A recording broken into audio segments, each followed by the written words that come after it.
like to call the Plan Commission meeting to order. It is 6:30 p.m. at Village Hall.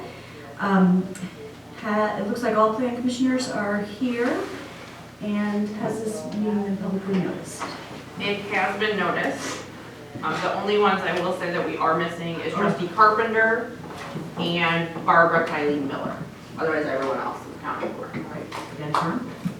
Thank you. Do I have a motion to approve the September 24th, 2019 meeting minutes?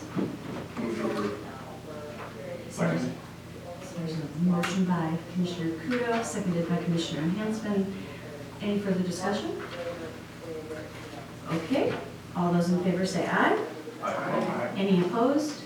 Motion carries. 1, 2, 3, 4, 5, 6, 7, 0. The next item on our agenda is a public hearing for a conditional use permit application to operate a seasonal tree lot at commercial property 4121 North Wilson Drive. I will open the public hearing now. It is 6:34. And the planning director will introduce the item by reading her staff report.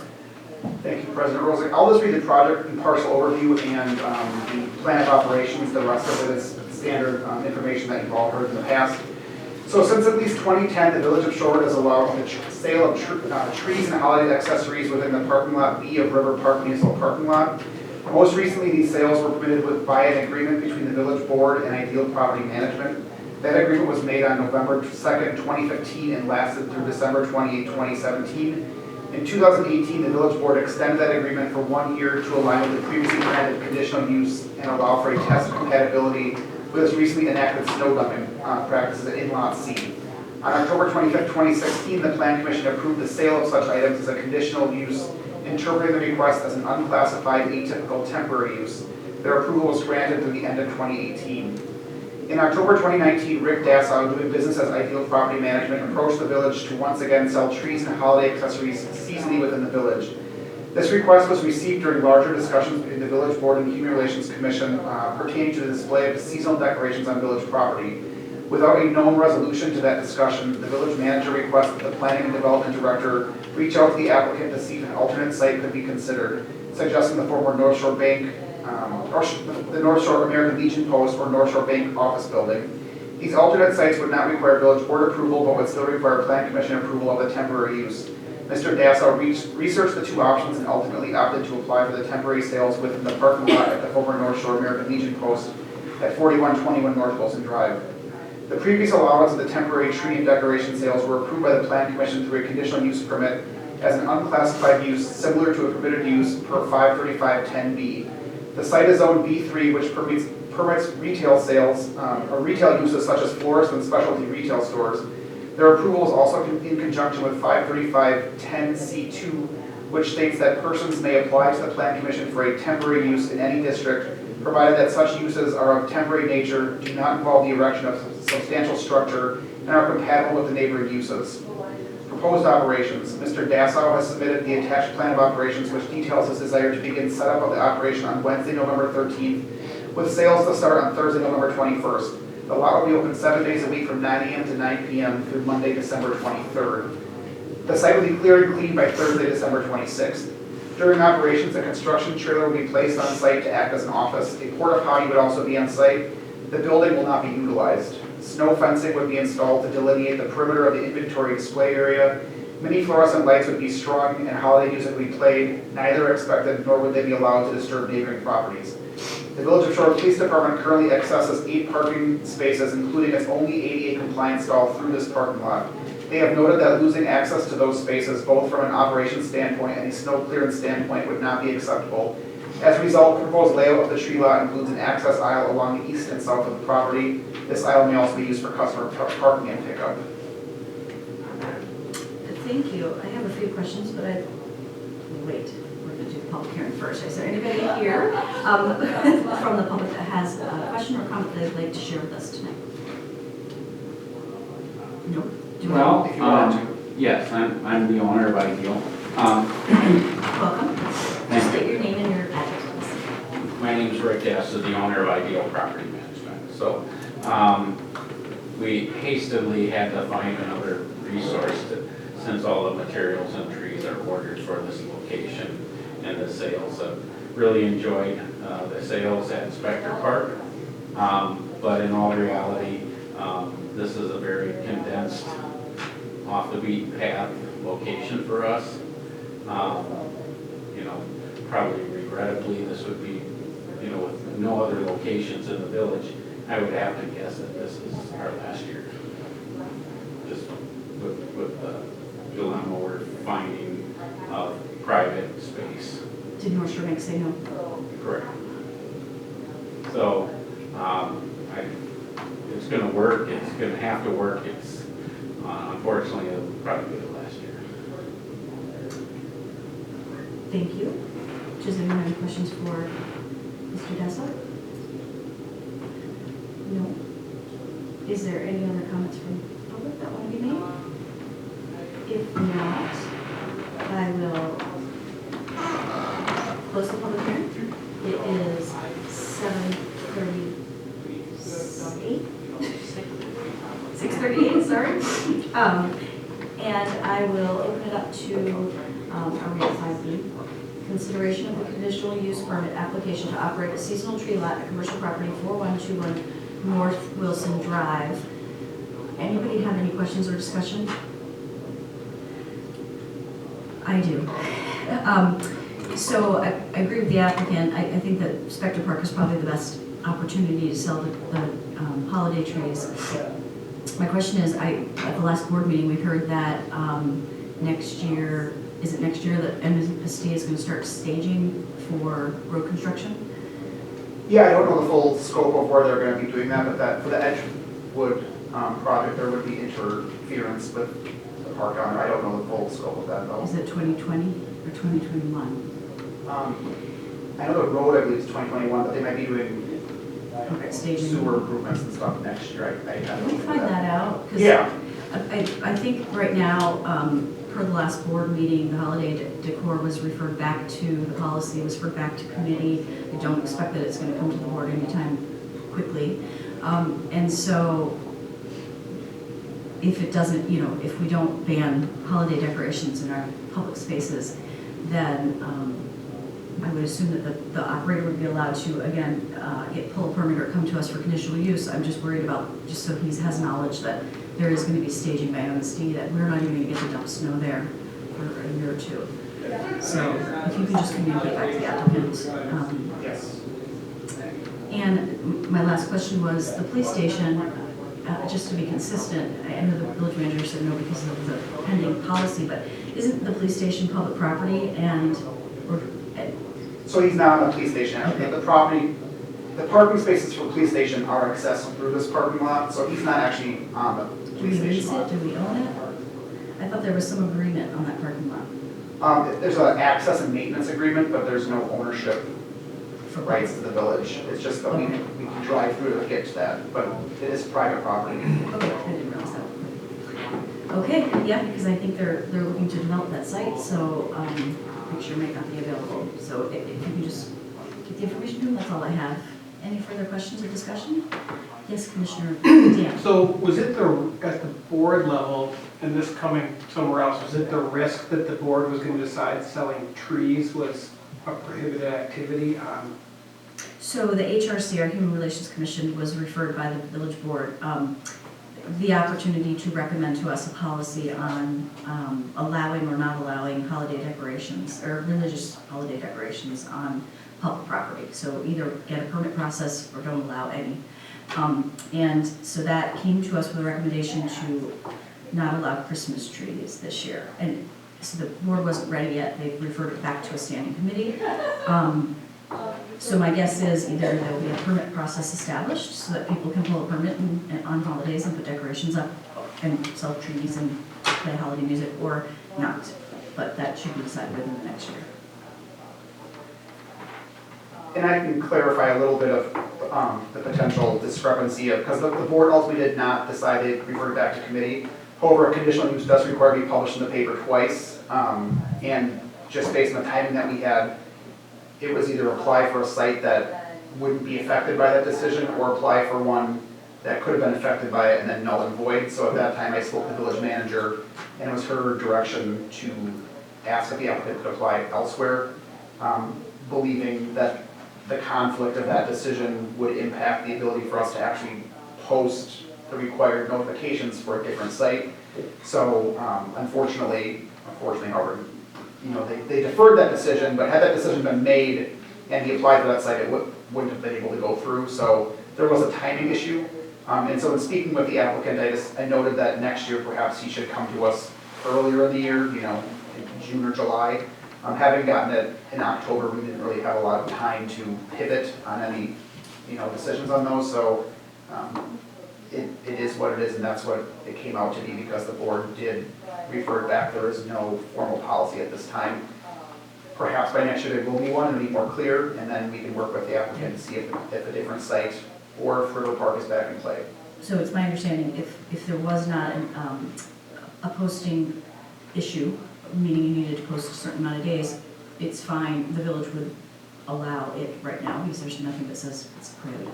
Currently, correct. And for next year, if it was, for any reason, or if it remains not, but we have a staging issue, what about Triangle Park? Is there other public property that the applicant could put trees on? Yeah, if public property remains in play next year, that would be an option. I'm not sure if Triangle Park, I think Oakland Avenue gives the exposure of a commercial sale, that probably is ideal. But there are other public places we can consider if the applicant is open to them next year. We had also shared that the Queensway Cleaner site is currently being demolished and there's no current plans for that to be developed by that point. So I indicated that you should speak to us as early as possible next year once he knows so that we can identify whether or not maybe that's a possibility as well. Just wanted to thank you because I know it's a service that our residents really enjoy having it so close by. So we will work with you before, definitely for next year. And please report back to our planning director about sales and if they were up or down. Okay. All right. Does anyone have any other questions? If not, I'll entertain the motion. Well, I move to approve the conditional use permit application to operate a seasonal tree lot at commercial property 4121 North Wilson Drive based on meeting the conditions stipulated in 535-25C. Thank you. Motion by Commissioner Hanson, second by Commissioner Dan. Any further discussion? All those in favor say aye. Aye. Any opposed? Motion carries 7-0. Thank you so much, sir. Good luck. Thank you. Our next item for consideration, is another public hearing. It's 6A, public hearing, conditional use permit application for a proposed psychotherapy clinic at commercial property 3970 North Oakland Avenue, Unit 504. I will open the public hearing at this time. It is 6:46, and have the planning director introduce again. Thank you, President Rosick. Once again, I'll just review the project and parcel overview and the proposed operations. The remainder is the standard language. So Lynn and Joshua Delahaye, doing business as New Leaf Therapies LLC, have applied to operate an outpatient psychotherapy clinic at 3970 North Oakland Avenue, Suite 504. The property is zoned B1 Commercial Use District. The B1 Commercial Use District is intended to provide the village with a mix of retail, service, restaurant, office, and residential uses in a pedestrian-friendly, active shopping environment. Per 535-27D, clinics are allowed to operate in the B1, B2, B3, and B5 districts as a conditional use, subject to the review and approval of the Planning Commission after a public hearing. The parcel is currently developed with a 45,800 square foot, 7-story multi-tenant commercial building containing approximately 15 other tenants. The parcel also has 139 surface level parking spaces that are shared amongst various users. No exterior modifications to the building or lot are proposed with this application. Proposed operations, New Leaf Therapies is seeking to relocate their current operations from 4465 North Oakland Avenue. The proposed space of approximately 621 square feet is located on the 5th floor. The business is run by the two owners with no other employees other than a contracted off-site billing person. New Leaf Therapies will be operated Monday through Friday from 9 a.m. to 8 p.m. depending on clients' needs. Typical appointments last for 1 hour. Each therapist typically sees 5 to 8 patients per day. Thank you. I see there's no public in the audience. Would the applicant like to say any other words? No, but if you have any questions, let me know. Okay. So we will now close our public hearing. It is 6:48. And I will move on to the next agenda item, which is 6B, consideration of conditional use permit application for a proposed psychotherapy clinic at commercial property 3970 North Oakland Avenue, Unit 504, in the village of Shorewood, Milwaukee County, Wisconsin, tax ID number 2760749-006. Any questions? Yes, Commissioner Patel.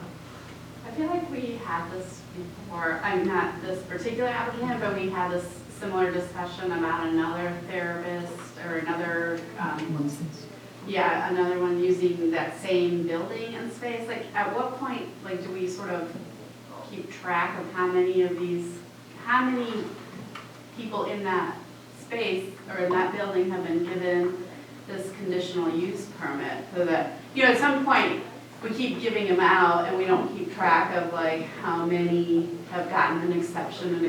At what point do we worry about maybe the usage is getting too high for those limited spaces? Yeah, I think for parking special exceptions, that cumulative effect is perhaps more problematic. That's perhaps the wrong word, I don't know. But for conditional uses, each applicant is seen individually. So this particular use is just a matter of whether or not there's a problem with that site. I definitely could provide information as to the other tenants in that building. We have all the occupancy permits in our office, and so obviously too late for this packet, but in the future, if there are multi-tenant buildings, I can try to include the other ones and what other uses they might have. In this case, I know there's at least one other clinic in that building because you guys did approve it, I want to say early this year, so.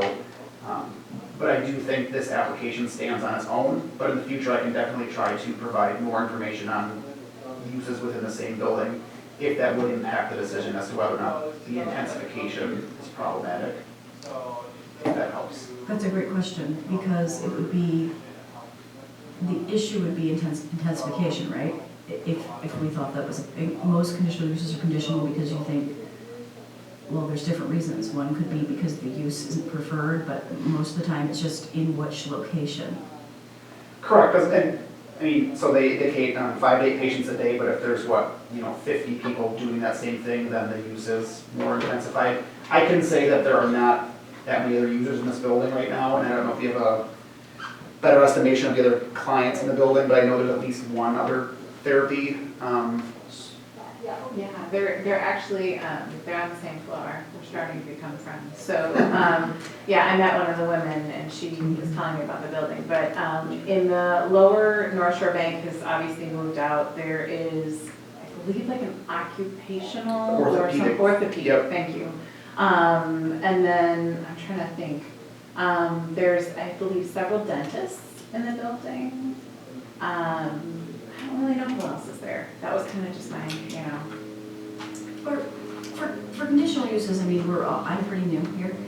So, they were established a while back and we haven't really reviewed them, but can you take your best crack at why it's a conditional use that might help us understand? Is it like in the past, I know you're pretty new too, but is the issue like there's too many clients at one time? Like what was the reason that we're reviewing it as a conditional use? Because that would get to what we need, what information we kind of need. And then at some point, I know we had spoken, and I think as a group, we may want to delegate it down to administrative review, if it's, depending on what those factors are that we feel are conditional. Yeah, I would agree that I don't really know the answer. I'm too new here. In some cases, a clinic that would require, perhaps an ambulance or something, that would require additional services. But if it's just outpatients coming on their own and leaving on their own, it's probably a less intensified use than, say, a retail store that is a permitted use in the district. And so, yeah, if there's only 2 employees and 5 to 6 patients a day, there's not a lot of traffic going into it. So in my opinion, I wouldn't have an issue with granting the conditional use. If for some reason the patients, needed special care to get in and out, or if there were other, hospital type operations, I could see that. I would have no issues if the plan commission, directed me under future agenda items to, bring this back as modifying it, to not require conditional use permits through the plan commission. Unfortunately, the code is that it does need it right now, so that's how we're applying for it, so. Okay, sounds great. Any further discussion? Seeing none, do I have a motion? Sure, I got it here. I move to approve the conditional use application for a psychotherapy clinic at commercial property 3970 North Oakland Avenue, Unit 504, based on meeting the conditions stipulated in 535-25C. Second. Thank you. Motion by Commissioner Hanson, seconded by Commissioner Kudo. All those in favor say aye. Aye. Any opposed? Motion carries 7-0. Thank you so much and good luck with your new location. Thank you. We'll move on to our next item, which is discussion of, number 7, discussion of special privilege requirements. Director Barber. And so I'll probably lean on you as well, President Rosick. So the board, over the past years has been seeing special privilege applications, but a lot of them have gotten more attention or questions lately. And so President Rosick, during one of the review cycles, had asked me to provide a general overview to the Plan Commission. So within your packet, I provided a memo outlining residential requests and commercial requests for special privileges. And I've also outlined the current code and policy, adopted policies that the village has in terms of administering those requests. My understanding is there's probably a desire to modify or confirm some of these aspects, and so I think the village board had wanted the Plan Commission to take the first crack at reviewing what was on the books and see whether or not there were places to make a recommendation to modify it. So with that, like I said, I provided the history and the overview, and then just from my perspective, I outlined 5-10 questions here that perhaps we got a conversation as to what kind of draft ordinance or draft policy I can put together for your review and recommendation ultimately back to the board. Can I fill in? Yeah, please do. Okay, so the village board is in charge of, or just based on our ordinance and policy, every single special privilege application comes to the village board and one by one. We have an ordinance and seasonal policy, which is confusing because there's two separate things. What I would like to ask in your discussion is why. I just have that ordinance last week. And then there's a bunch of programs, there's special privileges, but the main thing was recently, and I did talk to Trustee Carpenter before I came to the meeting to relay, to make sure I had it correct. And we were on the same page. The main two things that the village board struggles with is we continually get special privilege applications after the fact. So people don't realize they're putting trees or fences or barrier walls or houses on actual public property right away. And so they put it there, and then an inspector goes and eventually finds it and then brings them here. There's not a penalty for that, and we get a lot of them. So either we don't have good surveys, which happened at Ruckus, just to give an example. We don't require surveys to come when people apply for special privileges, and because we don't have good GIS data right now, they actually put their property 3.5 feet onto the public right of way.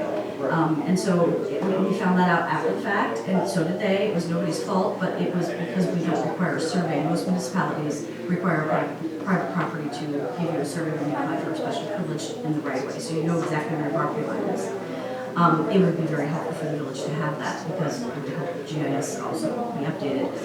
But the main thing that the board referred it back to was people are used to there's no penalty to not apply for special privilege, and most residential, people aren't so knowledgeable and they don't have the property line to the T. So how do we enforce that so that we do get more applications before the fact? And then the third thing was, so it was the survey, the penalty, and then the third thing was there is a lot of commercial special privileges that not only like parklets and outdoor seating, but actual special privileges that are infrastructure on the private right-of-way, on the public right-of-way, and we don't record that like we do access easements and things on plats or deeds or...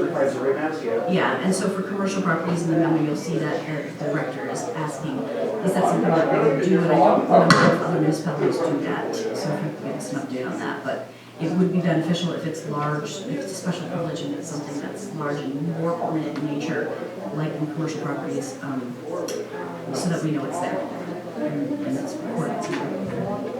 Is that correct? Correct, and I thought I had included that question, I was just looking You for it. did. Okay, I yeah, did see it. it's on here, okay. Those Yep. were the three that I remember and the three that trustee Carpenter remembered. And I think that's an accurate representation of the board. I also added some questions in here based on my previous experience and how they come into the office. In my previous location, we had major and minor, they were called, which is essentially temporary, which is permanent, where the council wanted to see the major ones that required more of a hammer to remove. That was one of their colloquial answer to how Like a retaining differentiate. Right, so like a retaining wall versus, an awning. Like an awning would be Lilac tree. right, so something with a foundation, required permanent, major encroachment, or board approval. So the minor one, the council was not interested in giving that because it was easy to remedy if it ever needed to be removed. And so they had two classifications of it. I think that's pretty standard, that you could have two classifications, and the level of authority would be determined based on whatever the ordinance would allow. So that was one of the questions I had. There was some previous questions on insurance requirements, but those have seemed to have been answered over the past few years or so. So I think people are able to get insurance and didn't want to at first. So I think that one has kind of worked itself out, but that in case this board hadn't seen it, that was a question that asked whether or not certain insurance requirements are too high for residential properties. And yeah, the survey was the next question. What was the answer to that? Because the last planning director would always waffle on that. Yeah, we've been able to get additional, so the adding us as an additional insured was always the issue. And we've held firm and everyone's been able to give it to us since we requested it, so. Even the bid gave it to us this year, they initially, 2 years ago, they initially thought that they couldn't, but they also added us to it pretty easily, so I think it's just a matter of going through an extra step that perhaps homeowners didn't want to do, and so they just told us it wasn't possible. So we've been able to get those. It's currently required, yes. So yeah, that was a question that we reconfirmed in the conversation. The survey question, President Rosick mentioned certain types. I know DPW would also like to see that. Sometimes, the napkin drawing that we get where it's located is actually not where it's located, and they install it over perhaps the utility line that needs to be removed. So they would actually prefer if the board does grant a privilege that we know exactly where it's located. That will add cost to the request, obviously, for someone to hire a survey, but is it worth it in the end, I think is the conversation. And trustee Carpenter shared that Whitefish Bay does that. I know that City Market does too, so I don't know if there's any others. Okay. And yeah, these are all the kind of conversations to guide, or questions that guide the conversation. I don't have any draft in front of us, obviously. Policy 24, which President Rosick mentioned, delegates certain levels of approval down to my office. Landscaping, irrigation, and carriage walks. That could also easily be put into the ordinance. They would reference two different sections, so sometimes you don't know that one exists and you're reviewing the other. So I would agree that consolidating one location would make sense. Reporting on the property so future owners are aware, because oftentimes someone installs it, they sell the house 10 years later, and then they don't realize that we are ripping up the retaining wall to fix the sidewalk, and they get upset. At some point, we feel like we should notify new owners of that privilege so that they're not shocked when that happens. Ideally, all of this would be kept on private property, but that's just not how it happens. And so sidewalk work happened this year, and a lot of people were shocked, I think, that that wasn't their land and that we were removing landscaping or edging and things. And that's when kind of DPW bubbled up and said this needs to be communicated better to new owners because they didn't put it in, they just assumed it was fine. So the question of recording it came up. We have a sandwich board program that kind of, along with parklets and everything else, they're all over the place, I think, is where the answer is to how to determine where these are administered. So I think just getting everything in one place makes sense. Outdoor sales and display, once again, kind of all over the place. The village manager, I believe, has the current authority level to approve that. Is that the right place to put it? Should it be an annual approval, like outdoor seating? It does impact the passage of pedestrians, but that really hasn't been reviewed in quite some time, I don't believe. The vision setback areas, that's in the zoning chapter, that came up during the last review. So our current vision triangle or vision setback is only applicable for street intersections, not for alleys or driveways. So it's written only to impact street intersections, and they're only applicable if the street is uncontrolled. So if it's a four-way stop, there's no vision setback. If it's a stoplight, there's no vision setback. If there's a two-way stop, it's not a setback on the areas where it's stopped. So it's not very useful, I will say, in terms of all applications that come in, because Most of them are on the alleys too. it's, right, it's usually an alley or driveway that's impacted, and then it's usually a controlled intersection. So at that point, our code doesn't require anything. So taking a look at what those might be.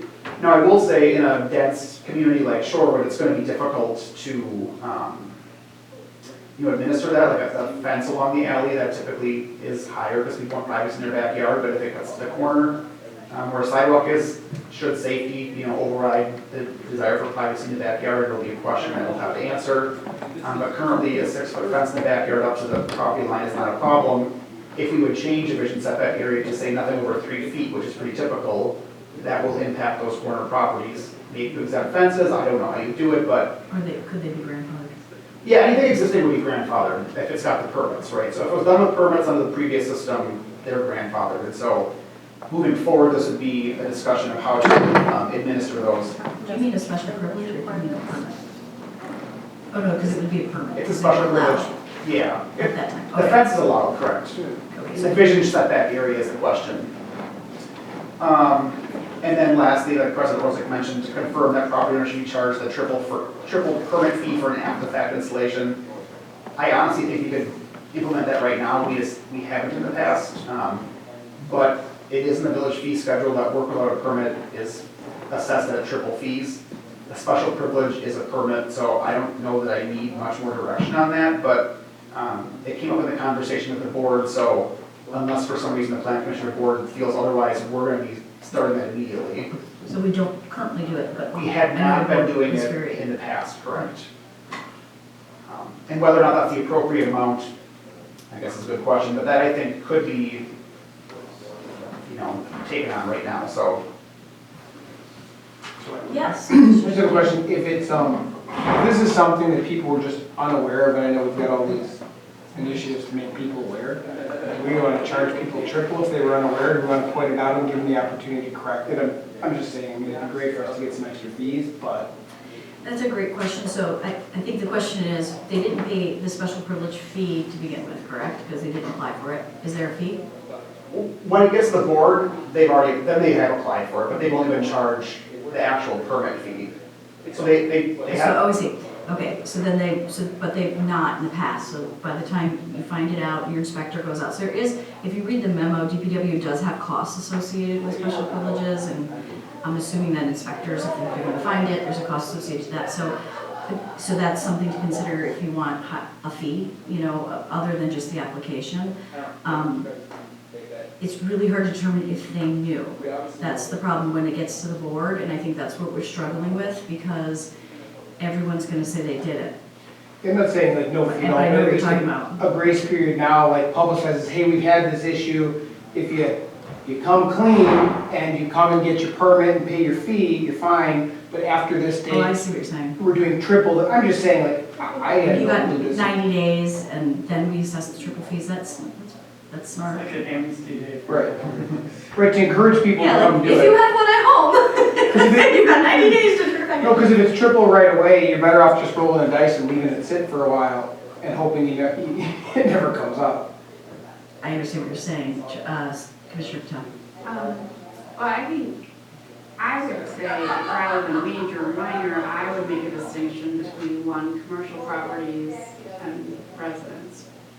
I do think commercial properties have a greater ability to, like, when they're investigating and knowing that, okay, I'm gonna build, I might need, whereas residents, there should be a way when, there used to be the certificate of compliance, they don't have those anymore, but there should be a way to notify homeowners when they're purchased. Like, I wouldn't have thought to go and look back at the planning department, what permits have been pulled on this house, when I've heard, in particular, when you're buying 100-year-old homes, and God knows when people have done what. It's not recorded anyways, right? Yeah, so I think there's a notification problem, and then at this point, it sounds like, did you say like 4 feet from the sidewalk into people, I wouldn't have thought that was my property.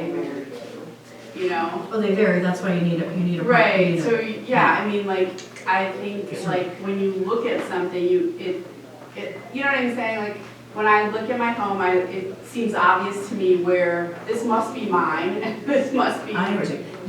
Prior ownership. Right, So are you getting penalized for something that the prior owner did? right. And Bart, do you have any thoughts on that? I haven't heard that at the board. Have anyone arguing that yet? Yeah, I don't know that in my time that we brought anyone to the board that said that we didn't install this. I think typically what happens is we see it during the installation. We don't see them out. We do not see them. Now we don't, I know that. Yeah, but if one of my inspectors is out there and they're like, oh, they're putting a retaining wall or landscape block over here, they'll ask, back to the office, like, did they get a special privilege for that? And we'll say no. At that point, we'll then notify them. But we're not going, block by block to say, I wonder if that fence has one. It's usually in the act of installation. We have, I think we've, not since you've been here, okay, because like, say the dumpster last week. That was generated by a complaint. Okay, so. Yeah, so if we have complaints, the guys will go out and look, and we've had a number of them. There was a couple up on Kensington where one person complained about a man's retaining wall. He didn't have one, he had to come to the board. Then his neighbor didn't have one, and because the neighbor ratted on the next neighbor, he didn't have one. So Vicious. it happens, but that's kind of how we've been operating now, is based on if there's like a complaint with vision or something. It's usually something like that with the dumpster, where it's vision or some kind of obstruction. Well, I do have to say, just for everyone's knowledge, special privileges are annual, right? They're annual, I mean, not annual, we No. don't apply annually, but we can take them out at any time. Correct. So we can just withdraw a special privilege. So if we see it, it's actually being courteous for the owner, the new owner, or the old owner to be allowed to come before the village board and apply for it. Otherwise, we could just yank it. I mean, we could just tell the inspectors, but I do know what you're saying about prior ownership, that's hard. Commissioner Kudik. Is there a reason we don't, that new homeowners don't have surveys done? I mean, it's. I don't know. The problem is GIS. Do you usually Yeah, have a those survey by the surveys, time you buy a A mortgage? lot of people don't have them, No. unless they're given it maybe with their materials from the prior owner. Sometimes that happens, but a lot of new owners will come in and say they do not have a survey of their property. And we don't have surveys of all the properties either, so either in our office or the county, those are available online. Yeah. People will come and ask for them, and I don't know, half maybe, do we No, I have? would say we have more than that, and if we don't have it, we often will find them on the county site, because they have quite a few as well. It's just, some of ours are really old, and some of them would not serve a purpose for any kind of special privilege, because you can't read the But- distances on them. But, So- I mean, it is a responsibility, I know this sounds really bad, but when I was a planner at the city of Milwaukee, and we talked about zoning, and we built a 20-story building on the lake, and there's an empty lot beside you. It's your responsibility to check the zoning code to see if someone can build another 20-story and block your view. And so even though you don't know that, and it is your responsibility to, so people might not do it. But, and we've had many experiences like that in the city of Milwaukee. The same is true, is there a way to access your property line? And that's what I used to ask Erica, because GIS is so prevalent. I mean, the city of Milwaukee has it all mapped out, but the suburbs are a little behind. The county, though, has most of that data on their GIS. Is there a way to notify people in this grace period that there is a way to check? Somewhat. Yeah, I think it's a very close representation of what the survey property line would be. It's just not a It's what we verified. If look someone at. comes out there and says exactly that is not in the property, so. But it's what we look at. Correct. So if we get a complaint and we say, someone says, oh, it's on their property, you're gonna look at something. Do they have access to that? Yeah. And then we don't get a survey done, so we just assume it's correct unless they can provide something different. Right, and that's the question of whether or not we should require a survey, because that does add significant cost to someone's, landscaping project. And if we have surveys on file and they're good enough where you can see the definitive lines of the lot line, we will give those to the applicant and say, please, note on here where your stuff is going. But a lot of the residential stuff our inspectors find are, Not correct. well, they're things that you can clearly tell are right up to the lot, or over the lot line, because they're right up to the sidewalk. So retaining walls that are right up to the sidewalk, or plantings or raised flower beds. So a But lot do of you- I mean, if it's a matter of inches, you're gonna need a survey to verify that. If we're talking feet, it's gonna be obvious. Mhm.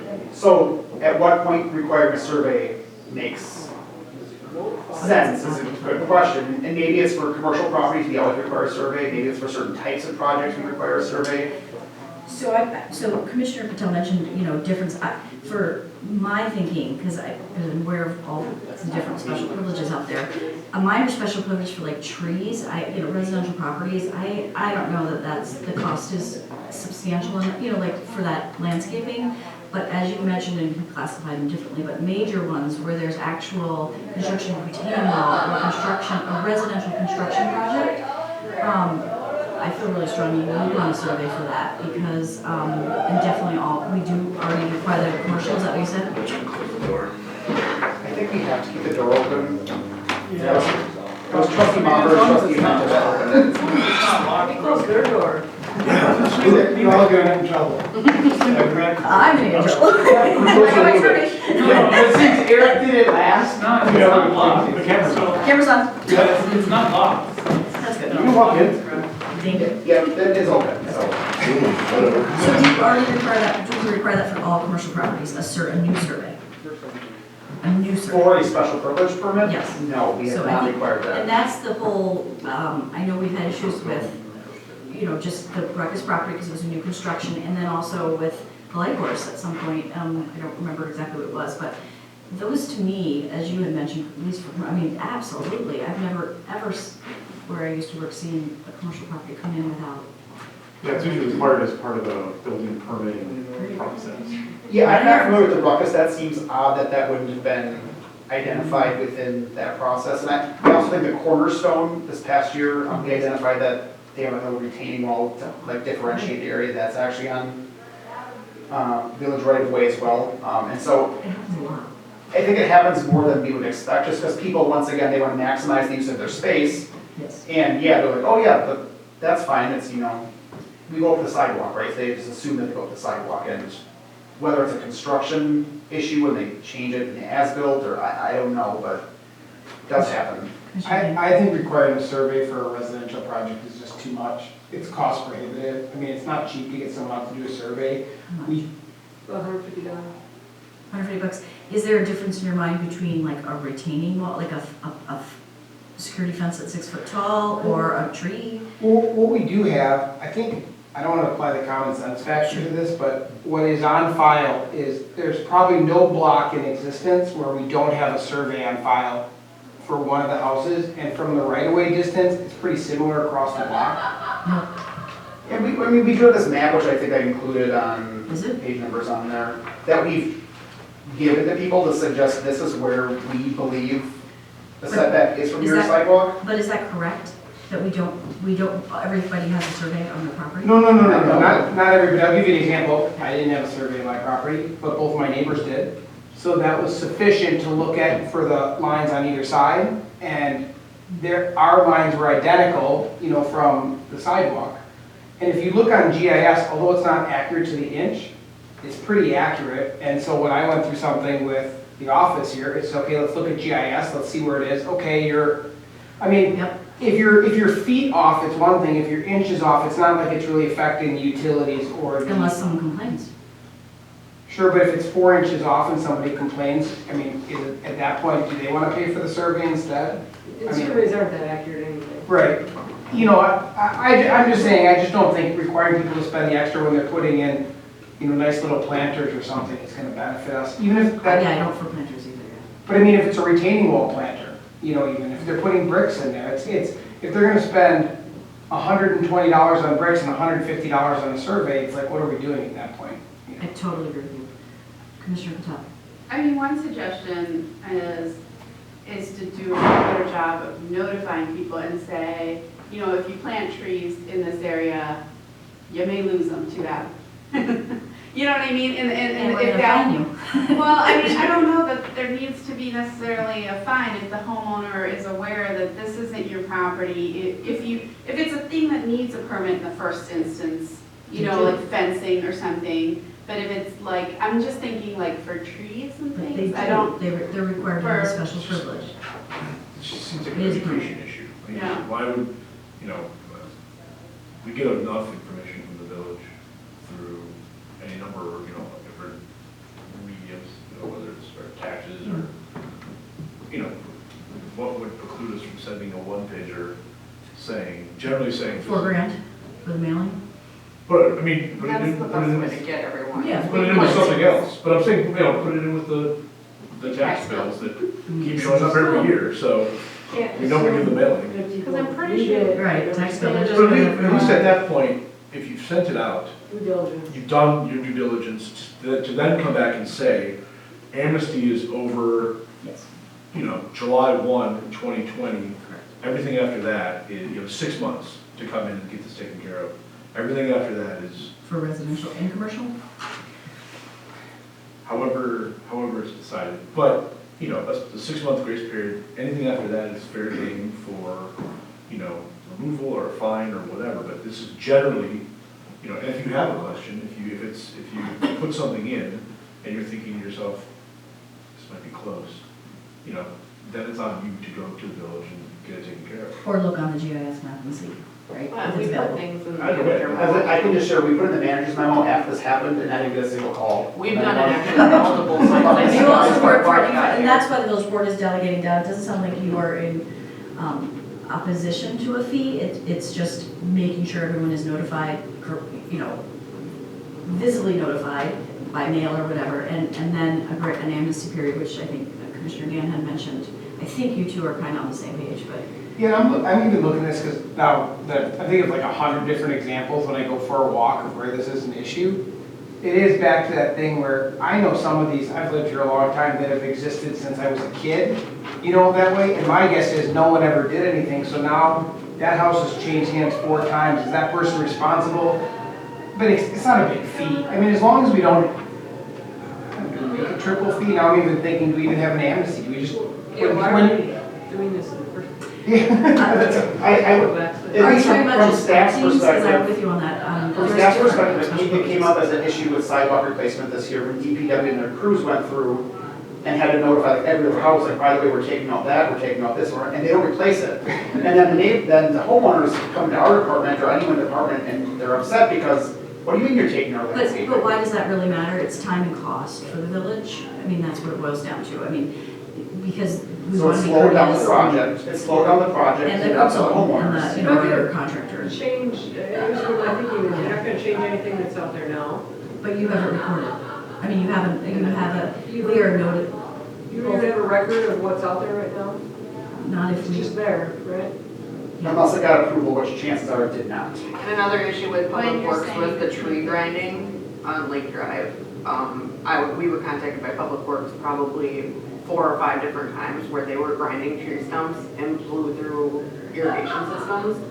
And I want to say almost all of them did have special privilege because they were in the parkway.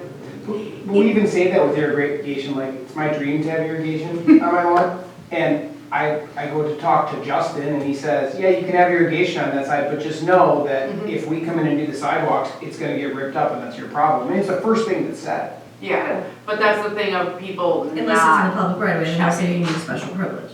So, Yeah. so it's Yeah, that's okay right. that they put it in and it gets chewed up, as long as it doesn't impact the DPW lawn. They're all mad at it. But it does.